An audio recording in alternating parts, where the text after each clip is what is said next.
Hello आया जी continue.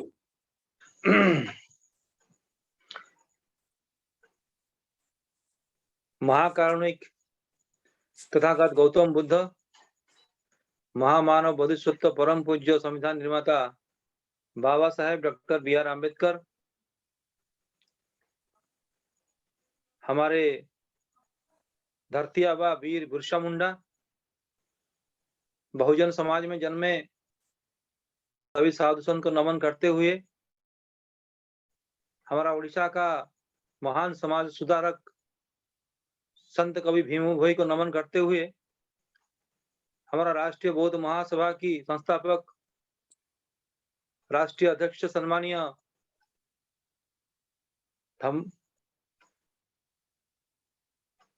प्रकाश भारती जी,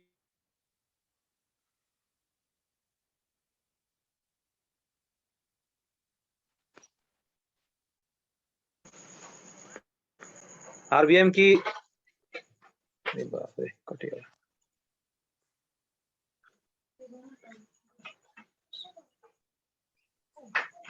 कार्यवाही का अध्यक्ष सम्मानीय बादल सिंह बोस जी, और आज इस जूम पर जुड़े हुए पूरे देश से हमारे सचिव महासचिव से लेकर अलग अलग साथियों से मैं अपनी तरफ से और राष्ट्रीय बौद्ध महासभा की ओर से सप्रेम जय भीम। कल पूरे देश भर से 146वां जन्म जयंती भगवान वीर बिरसा मुंडा का काफी हर्ष उल्लास से मनाया गया है। और कल हमारा राष्ट्रीय अध्यक्ष और मैं झारखंड में थे, झारखंड के डाल्टनगंज पर थे, जहां पर बहुत ही अच्छे कार्यक्रम वहां हुआ है। और आज पूरे देश में बिरसा मुंडा का जयंती हर वर्ष मनाया जा रहा है। और इसी क्रम में राष्ट्रीय बौद्ध महासभा ने भी आगे बढ़ाते हुए ये कार्यक्रम को जूम मीटिंग पर किया हुआ है। मैं आपको ये नहीं कहना चाहता हूं कि भगवान बिरसा मुंडा ने कब जन्म लिए, कितना उम्र में क्या किए, उनका बायोग्राफी, उनका बायोडाटा में देना नहीं चाहता हूं। आप सभी को पता है बिरसा मुंडा का जो एक ही जो आह्वान था, वो आह्वान था कि उलगुलान। और उलगुलान का मतलब है कि उस समय जब अंग्रेज भारत में थे, उनको कैसे देश से हटाया जाए और ये आवाम को आजाद किया जाए। उलगुलान का मतलब है आपस में भाईचारा रखा जाए और कैसे हमारा जंगल, जमीन, पानी को कैसे सुरक्षित रखा जाए। लेकिन इसी को अगर दूसरे पहलू पर हम देखेंगे तो आज हर साल मनाया जा रहा है बिरसा मुंडा जयंती। लेकिन मैं कहना चाहता हूं कि मैं उड़ीसा से हूं और झारखंड हमारा उड़ीसा का सटे हुआ राज्य है।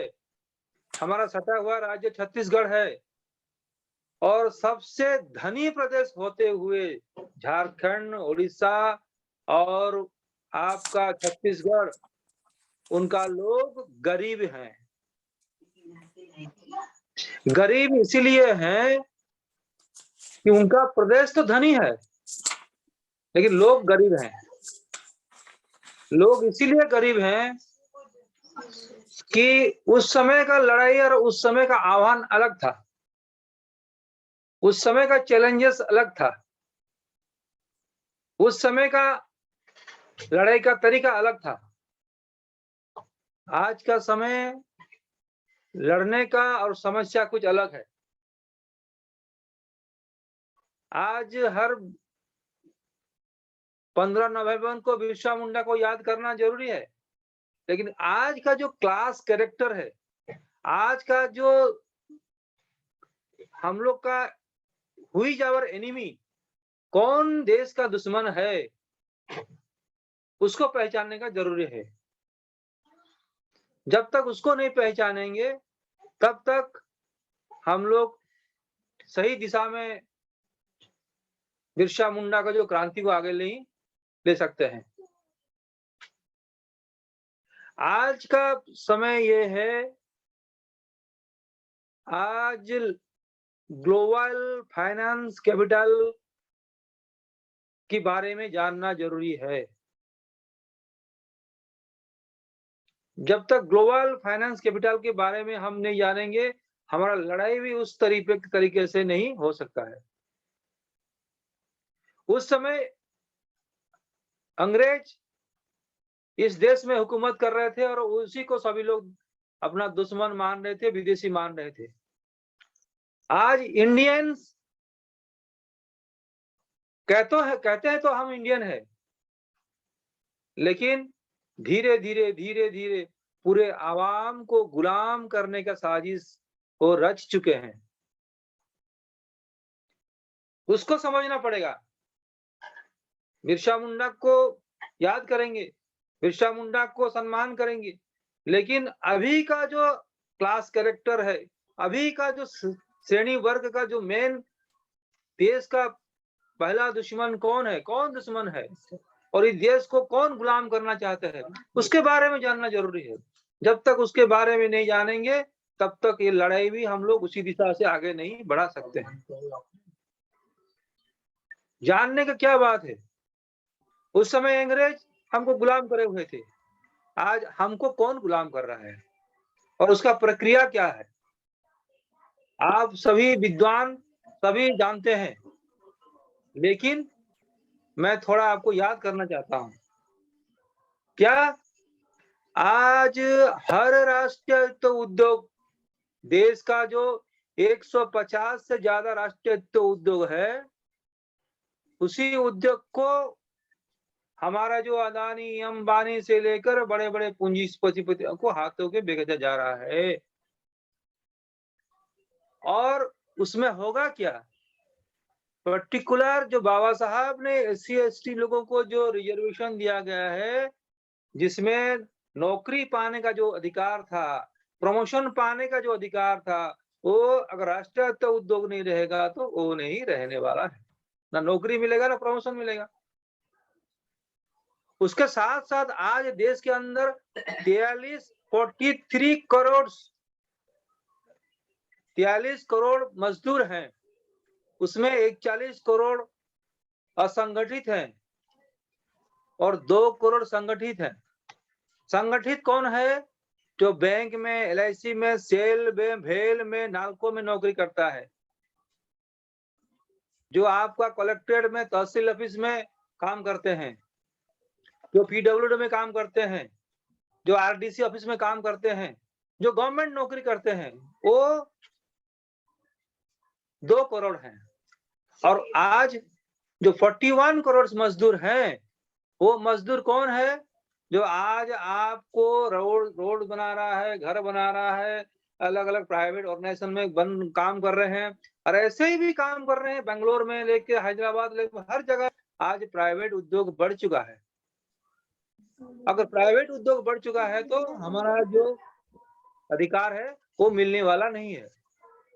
और साथ साथ में जब इस लॉकडाउन में पूरा देश, पूरा आवाम जब कैसे जीवन को रक्षा किया जाए उस दिशा में सोचने जब लग रहा था, उस समय में भारत में पूरे साजिश के सहित श्रम कानून लाया गया। जो 44 लेबर लॉस थे, मैं 44 जो श्रम कानून है उसके बारे में कहूंगा तो समय आगे बढ़ सकता है। मैं जस्ट आपको बताना चाहता हूँ 44 कानून से तो श्रमिकों को, मजदूर को सुरक्षा देता है, और उसके पीछे महामानव बोधिसत्व परम पूज्य बाबा साहेब का बहुत बड़ा कंट्रीब्यूशन है। उस अधिकार को खत्म करने का पूरा साजिश हो चुका है और नया कानून भी आ चुका है। और दूसरे ओर आपको पता है कि इस देश में 70% से ज्यादा जो खेती से जीते हैं, हम कृषि प्रधान राष्ट्र हैं। आज कृषि प्रधान राष्ट्र को वो कृषि नहीं है, वो एक उद्योग है जिसमें लोगों को काम मिलता है और उत्पादन भी होता है और हम लोग जीते भी हैं। आज पूरे खाद्य जितना भी पदार्थ है उस कृषि कानून के ऊपर भी नहीं आता हूँ, क्योंकि पहले से चर्चा हो चुका है। उसी कृषि कानून को भी उन्होंने कृषि कानून लाकर पूरे जितने भी हमारा फार्मर्स है उनका विरुद्ध में साजिश करके सरकार ने इसको पूरे प्राइवेट उद्योग को देकर हम लोग को गुलाम करना चाहते हैं। दूसरे ओर कहते हैं कि one nation one vote, one nation one religion, one nation one language, one nation, अगर one nation one religion, one nation one vote, one nation अगर वन लैंग्वेज होगा तो इस देश में वन नेशन वन कास्ट क्यों नहीं हो सकता है? आज जाति के नाम पर, धर्म के नाम पर, मजहब के नाम पर आपस में लड़ाया जा रहा है, हम लोग को बांटा जा रहा है और कहीं ना कहीं कोई भी आवाज को उठाता है अवाम के जो विरुद्ध जो आज उठाता है तो उसको कहते हैं एंटी नक्सलाइट। आप पाकिस्तान जाइए, आप विदेश जाइए, आपको रहने का अधिकार नहीं है, कुछ भी। आज पूरे महंगाई इस देश में चरमराई हुई है। आप देखिए पेट्रोल, डीजल, गैस से लेकर जितना भी जो खाद्य पदार्थ है सब महंगा में गुजर रहे हैं। तो ये पूरे गुलाम करने के साजिश है और इसको विशेष करके जो बड़े-बड़े पूंजीपति हैं, जो बड़े-बड़े एरिस्टोक्रेट हैं, उनका कोई फर्क पड़ने वाला नहीं है, वो नहीं लड़ेंगे। नंबर 1। नंबर 2, जो गरीब लोग हैं, जो अशिक्षित लोग हैं, जो सुबह उठ कर जाते हैं काम पर और शाम को फिर थकावट होकर घर लौटते हैं, फिर अपने बाल बच्चे से उनको समस्या में झेलना पड़ता है, वो लोग भी कुछ करने वाले नहीं है। अगर इस देश को अगर कोई नेतृत्व दे सकता है, इस देश को अगर किसी ने आगे बढ़ाने का काम कर सकता है, तो वो है मिडिल क्लास, जो शिक्षित वर्ग है। आज यहाँ पर हम देख रहे हैं कि पूरे राष्ट्र भर से शिक्षित वर्ग है। अभी हम ही सभी लोगों का दायित्व बनता है कि आवाम को कैसे नहीं जाते हो, एक साइड हो जाओ। हेलो, तो अभी हमारा दायित्व बनता है कि हम लोग के पास जो जानकारी आती है, हम जो जानकार लोग हैं, हमारा दायित्व अधिक बनता है और हम लोग और अधिक जानकारी मिडिल क्लास लोगों को साथ में जोड़ेंगे और साथ में जब तक बाबा साहब के विचार पर हम लोग नहीं चलेंगे तब तक हम लोग इस लड़ाई को भी लड़ नहीं सकेंगे। 65 साल हो गया बाबा साहब ने हमको रास्ता दिखाकर गए हैं। बाबा साहब ने जो कहा था अंतिम सपना कि मेरे बात को विश्वास करिए, मेरे बात को विश्वास करिए, मेरे बात को विश्वास करिए, उन्होंने 3 बार कहा था। कहीं ना कहीं उस बात को समझ नहीं पाए हम लोग और आज भी हम लोग जाति के नाम पर, धर्म के नाम पर सब बटे हुए हैं और संविधान खतरे में है बोल रहे हैं अलग अलग जगह पर। कहने से तो नहीं होगा, जब तक हम ही सभी लोग जाति तोड़कर एक समाज नहीं जोड़ेंगे और उसी माध्यम से एक विचार, एक संस्कार नहीं होगा, तब तक हम इस समस्या का हल नहीं कर सकते हैं। आज भी इस आवाम को बिरसा मुंडा का जरूरत है, लेकिन अलग रूप से, अलग तरीके से हमको लड़ना पड़ेगा और इसी दिशा में राष्ट्रीय बौद्ध महासभा फरवरी 5 और 6 में एक विशाल धम्म संगति करने जा रहा है और उसी संगति से चाहे 1 लाख भी लाख होना क्यों, आने वाले दिन में मेरे विचार से हम लोग मैक्सिमम लोग वहां जाएं और आने वाले 2022 के अंदर, समय कम नहीं, 2024 अभी समय नहीं है, हर राज्य में विशाल धम्म संगति करके हम लोग राज्य स्तर पर और एक ही विचार पर हमको जोड़ना पड़ेगा। नहीं तो इतना, अभी देखिए आप जो भी कहेंगे, लाखों समस्या है, इस समस्या को आप कैसे लड़ेंगे? और पहले ऐसा होता था कि आज 20 पैसा बढ़ गया, 50 पैसा बढ़ गया, 1 महीना, 2 महीना, 6 महीना में तो लड़ाई हो रहा था। आज ऐसा हो रहा है कि हर दिन प्राइस रेट बढ़ रहा है आपका, पेट्रोल में, डीजल में। कौन लड़ेगा? हर दिन बढ़ रहा है, 10 पैसा बढ़ेगा, 5 पैसा बढ़ेगा, फिर 1 पैसा कमेगा, फिर 8 आना बढ़ जाएगा, ऐसे-ऐसे बोल रहा है। तो हम कहते हैं, जो लोग माननीय प्रधानमंत्री को मोहब्बत करते हैं, प्यार करते हैं, वो करिए, हमें कोई दिक्कत नहीं है। लेकिन इंटरनेशनल प्राइस में जो ग्लोबल रेट है, जो ऑयल है, उसी में हमको तेल दीजिए। हम नहीं कहते कि हमको 10 रुपया में दीजिए, हम नहीं कहते हमको 20 रुपया में दीजिए, लेकिन इंटरनेशनल जो प्राइस रेट है, उसी हिसाब से रेट दीजिए। और उसी रेट को हम बताने के लिए भी समय नहीं है, क्योंकि ग्लोबल रेट में अगर हम लोग रेट लेंगे, तो कम से कम 30 से 32 रुपया हमको तेल आएगा। आज का डेट बता रहा हूँ, आज पर बैरल $24 है। अगर उसको डिवाइड करेंगे तो आप जान जाएंगे कि पर लीटर कितना आता है। तो इसीलिए सरकार ऐसे तरीके से हमको घेर चुका है। और दूसरे ओर उन्होंने एनपीआर, एनआरसी, सीएए लाया है। हम लोग को सेकंड सिटीजन करना चाहता है, जिसमें वोटिंग राइट नहीं रहेगा, जिसमें आपका कोई अधिकार नहीं रहेगा। दूसरे ओर हम लोग को जो मत देने का अधिकार है, एक राष्ट्रपति को जितना अधिकार है, एक आम आदमी को, एक मेहनत मजदूर को भी उतना अधिकार है, लेकिन वो ईवीएम के माध्यम से हमारा अधिकार को छीना जा रहा है।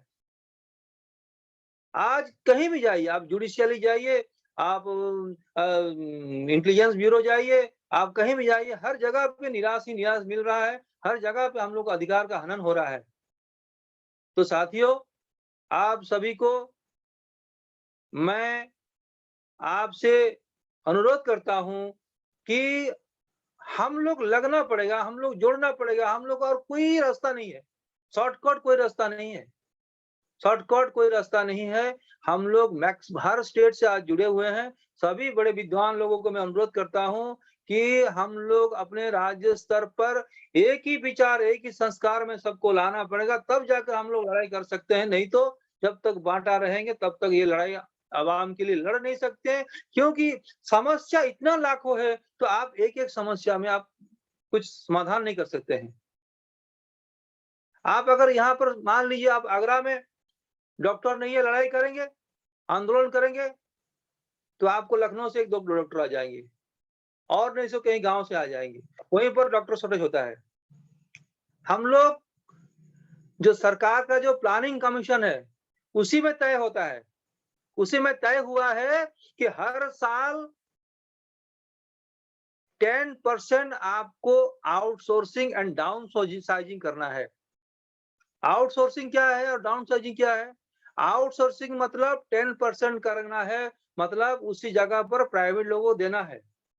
डाउनसाइजिंग मतलब क्या है? डाउनसाइजिंग मतलब है कि जो लोग रिटायर्ड हो चुके हैं, जो लोग मर चुके हैं, उसके जगह पर नया भर्ती होने वाला नहीं है।